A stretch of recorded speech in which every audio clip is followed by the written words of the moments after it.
I was talking to someone who actually I haven't talked to in a while. But anyways, we were talking about this album, and he was saying like, I feel like all this album was because hip hop doesn't make as much money as say other genres, and now he's expanding. You know, look at Post Malone, look at Childish Gambino, look at this artist, look at that, Drake. You know, all that stuff, and that's been a kind of like a recurring topic. You know, we go back to that quote that we started this review on. Is I really wanted to be taken serious as an artist.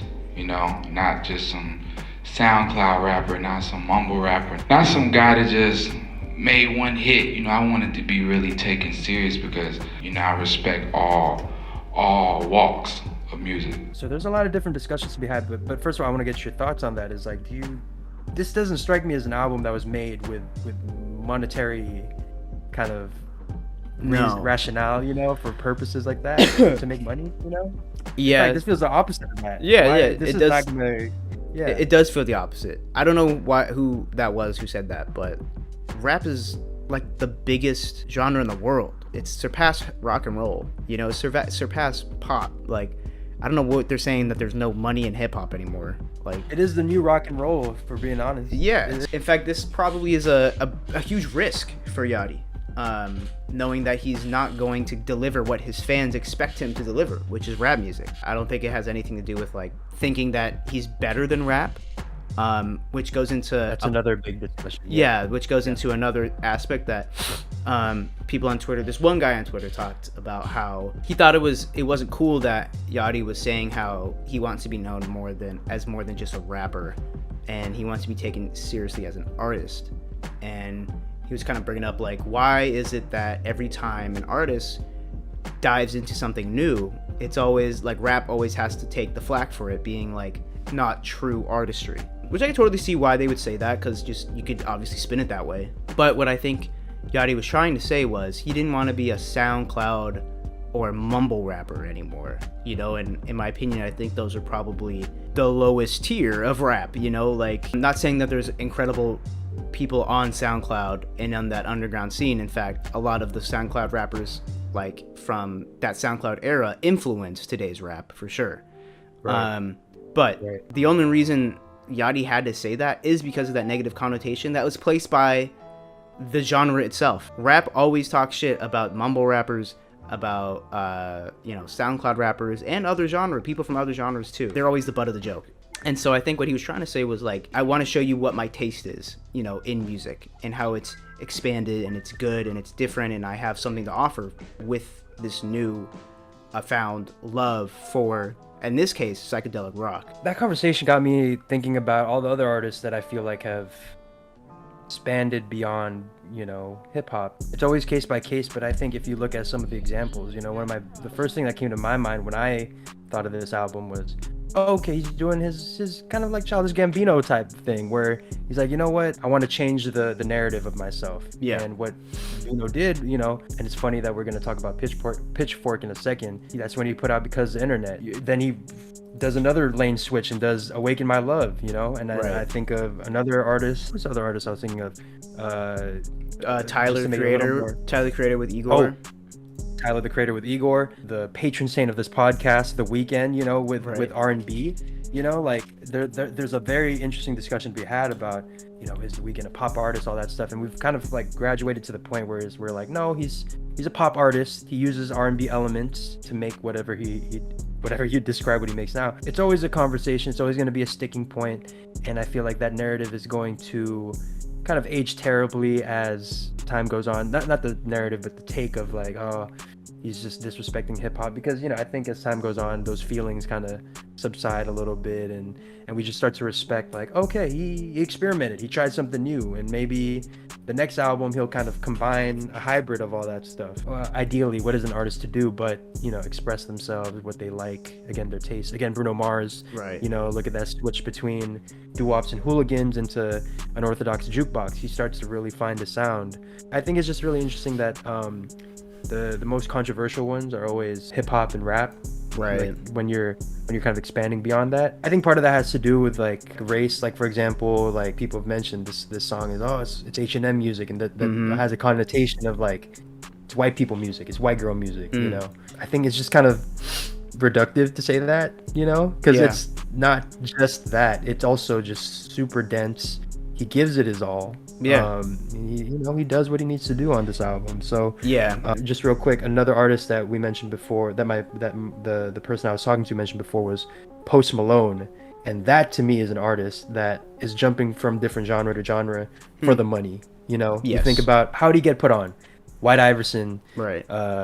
Congratulations, that trap sound. He had the Migos on one of his songs, and now he's doing straight pop country, and it's cool that he's experimenting and all that stuff. But let's be honest, he started off in hip hop because he wanted to start with that audience, Yeah. that core audience, knowing that hip hop is the new pop. So if you wanted an example of someone who is what I think people are accusing Lil Yachty of, I'd say Post Malone. No, yeah, that's really important, because I think it's important to know that Lil Yachty did this with respect. You know, like, he obviously didn't just half-ass this. You know, like, this has a lot of intention put behind it, and a lot of it stuck and a lot of it worked for me.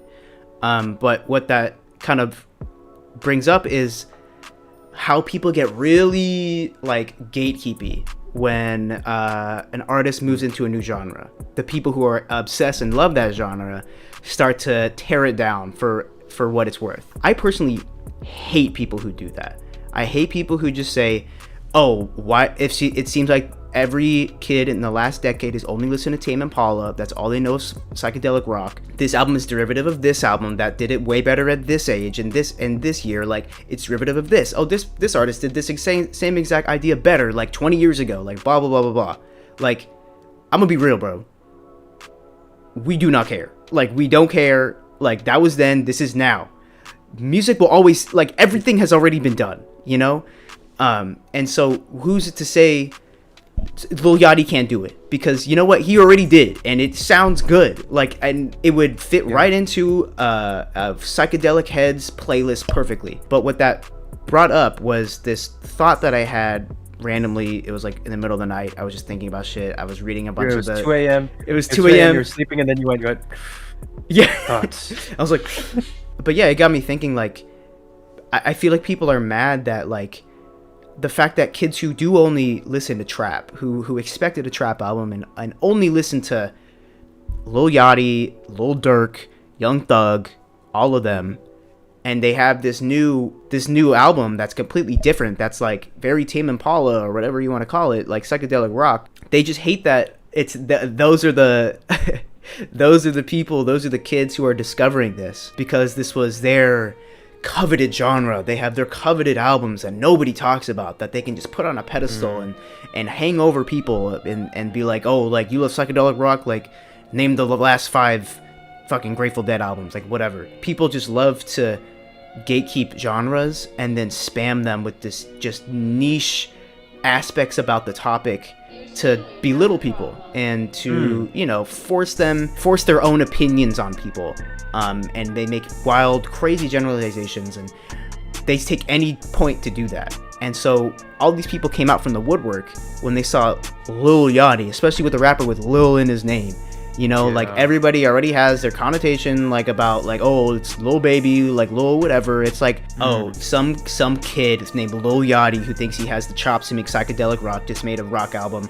Oh, like, people love it? Well, you shouldn't. Like, what kind of opinion is that? Like, let people enjoy things. Like, I know people say that, but actually let people enjoy things and discover. I've discovered so much new music the past year that I would hate for someone to be like, to belittle me on that process, of learning new things.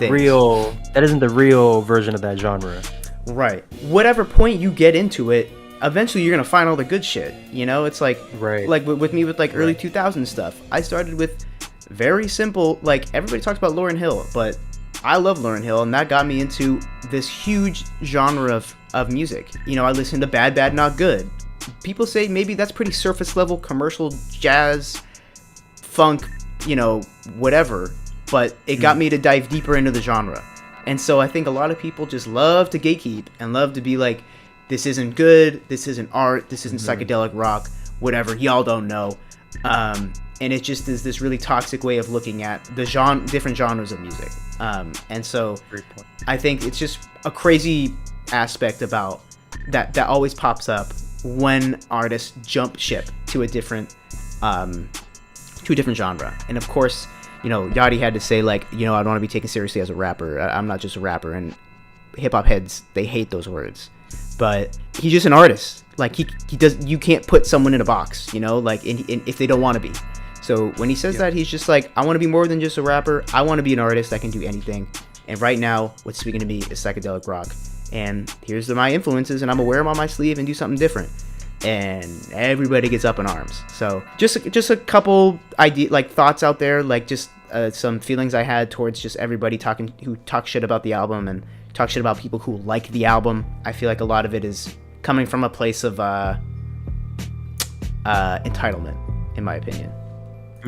Entitlement, also maybe a little bit of almost like jealousy. It's like, you shouldn't be this happy. Like, you're too happy right now. I don't know. People don't like people liking things, which I just find super crazy. interesting. Yeah.